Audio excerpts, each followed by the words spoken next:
중국의 고대사를 공부하면서 나에게 가장 유익했던 책은 물론 사마천의 사기였습니다.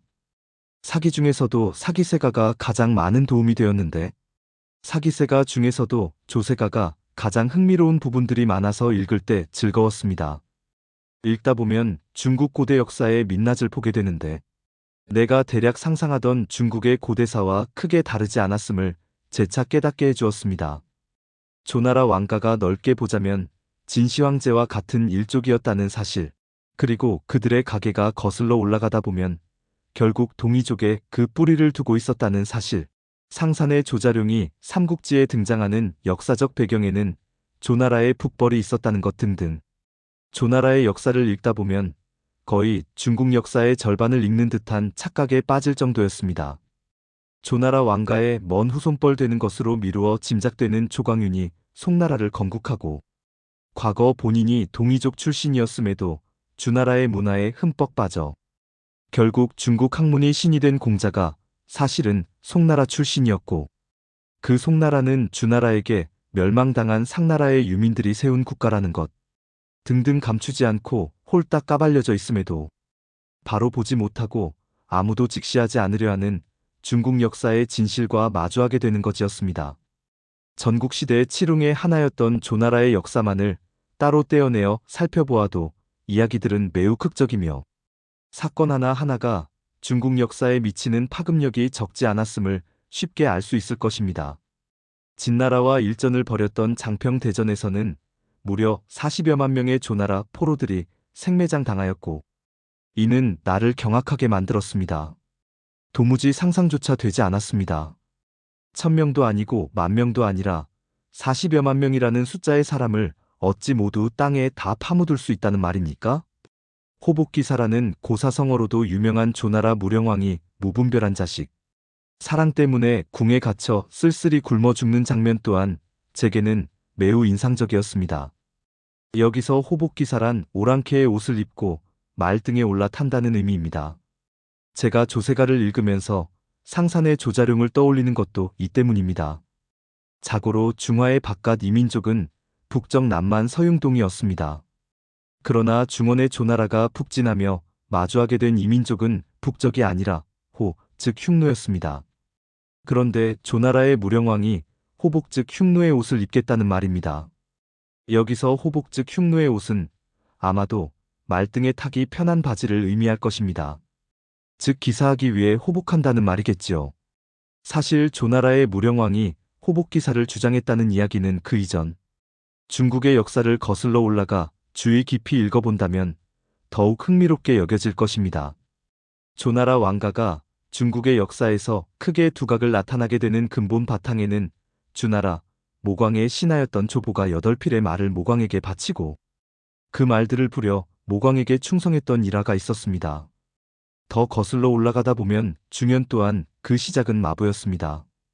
대대로 조씨 가문은 말과 깊은 연관이 있었던 것입니다.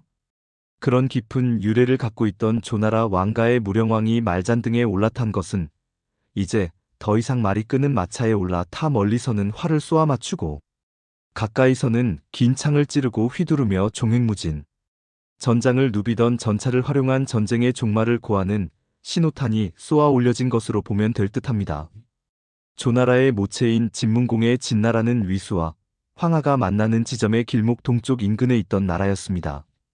위수 상류에 있던 진시황의 진나라가 중원 땅으로 나오려면 반드시 거쳐야만 하는 요충지에 진문공의 진나라가 자리하고 있었던 것입니다. 그곳은 전략적으로 매우 중요한 곳이었고, 다행히 진나라의 군사력도 이를 뒷받침할 정도는 되었었기 때문에 춘추 때는 5패 중의 하나였고, 전국 시대에는 칠웅 중 한나라, 위나라, 조나라 등 세 나라가 진문공의 진나라로부터 태동하게 된 것입니다. 한나라와 위나라는 황하 중류의 중원 땅에서 멀리 떨어지지 않은 지역에 위치해 있었고, 조나라는 이들 두 나라보다는 이북 지역이었지만 또한 그곳에서 멀리 떨어지지 않은 지역에 터를 잡고 있었던 것입니다. 그러던 조나라가 북적은 소리 소문 없이 건너뛰고 북방의 오랑캐, 즉 흉노와 맞닥뜨리게 되는 것입니다. 조나라 왕가의 조상들 중에는 조무율이라는 뛰어난 분이 계셨습니다.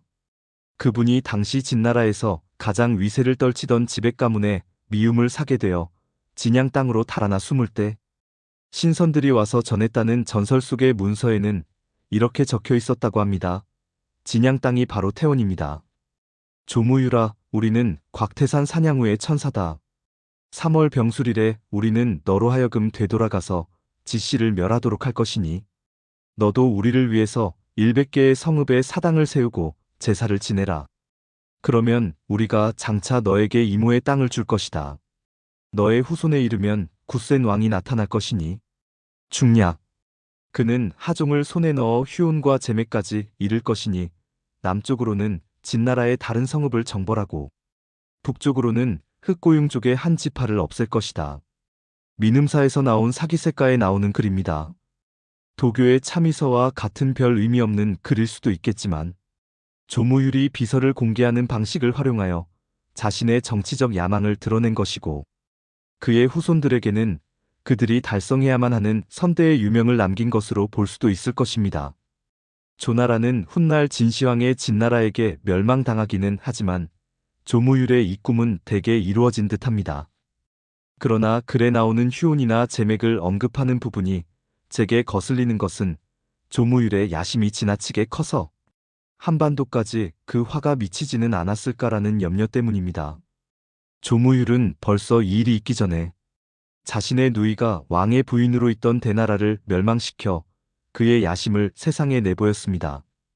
그것도 나라 대 나라로 정정당당하게 전쟁을 통해서가 아니라 속임수를 통한 관계로 대나라 왕을 죽이고 얻은 것입니다. 이는 매우 악랄한 짓으로 결코 성인군자가 할 행동으로는 보여지지 않습니다. 때문에 그의 누이도 부끄러워 스스로 목숨을 끊었겠지요. 조무율에게 멸망당한 대나라는 먼 훗날 만주에서 발흥한 탁발선 비족이 그 땅을 차지하고서는 나라 이름을 이어 사용하면서 부활하게 됩니다. 그리고 탁발선 비족은 북위를 세웠고 북중국을 통일하죠. 그것이 수나라 당나라로 이어지는 것입니다. 조나라 때는 남쪽에서 북쪽으로 치고 올라갔다면 탁발선 비족 때는 북쪽에서 남쪽으로 팍차고 내려온 것이지요. 조나라의 북방 정벌의 큰 부분을 차지하는 것이 바로 중산국과의 전쟁이었습니다.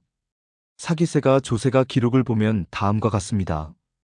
여루 원년 위나라 문후가 중산나라를 정벌하고 태자격을 보내 지키도록 했다. 위나라가 조나라보다 앞서 중산국을 정벌했던 듯합니다.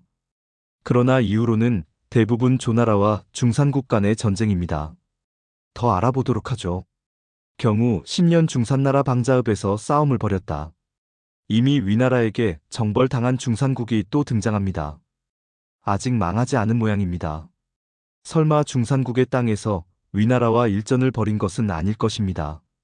이후 또 다른 기록입니다. 성후 6년 중산나라가 장성을 쌓았다.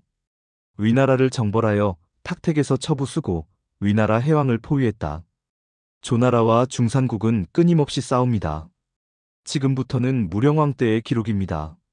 무령왕 19년 봄 정월 무령왕은 신궁에서 성대한 조회를 열었다. 조왕은 비의를 불러 그와 함께 천하대사를 의논하였는데 닷새가 지나서야 끝났다. 왕은 북쪽으로 중산나라의 땅을 공략하고 방자에 이르렀다가 조나라 무령왕이 호복기사라는 정책을 실행하는 일련의 과정 중 일부입니다. 이후 무령왕 때에 여러 번 중산국과의 전쟁이 벌어집니다. 무령왕 21년 조나라는 중산나라를 공격했다. 중략. 중산나라는 4개의 성읍을 바치며 강화해 가기를 원하자 왕은 그렇게 하도록 하고 군대를 철수시켰다. 무령왕 23년 중산나라를 공격했다. 무령왕 26년 다시 중산나라를 공격하여 빼앗은 땅이 북쪽으로 연과 대해까지 이르고 서쪽으로 운중과 구원에 이르렀다. 당시 조나라는 안으로는 전국 칠웅의 나머지 6나라들과 다투고 밖으로는 흉노 제맥 등을 물리쳐야 하는 입장이었을 것인데 조나라가 꽤 오랫동안 중산국과 전쟁을 하며 국력을 소모하고 있었던 것으로 보여집니다. 결과적으로는 무령왕이 아들 해문왕에게 왕위를 선양한 이후 뒷자리로 물러나고 중산국은 해문왕 때에 이르러 멸망한 것을 보여집니다. 중산국이 동이족의 나라였는지 북적의 나라였는지는 확정하기 어려워 보입니다.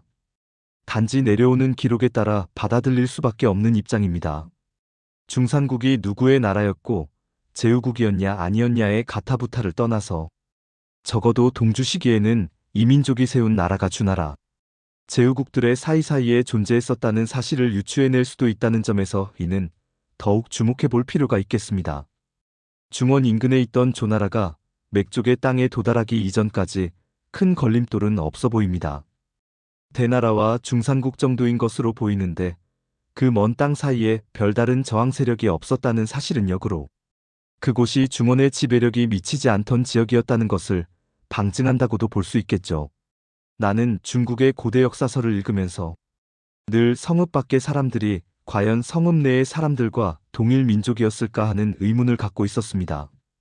동이 북쪽 남만 서융이 혹시 중국의 진짜 원주민들은 아니었을까요? 멀리 중원의 땅으로 이주해 들어온 이민족들이 안방을 차지하고서는 집주인을 내쫓은 것은 아닌지. 훗날 북이도 수나라도 당나라도 원나라도 청나라도 다들 그러했지 않았나요?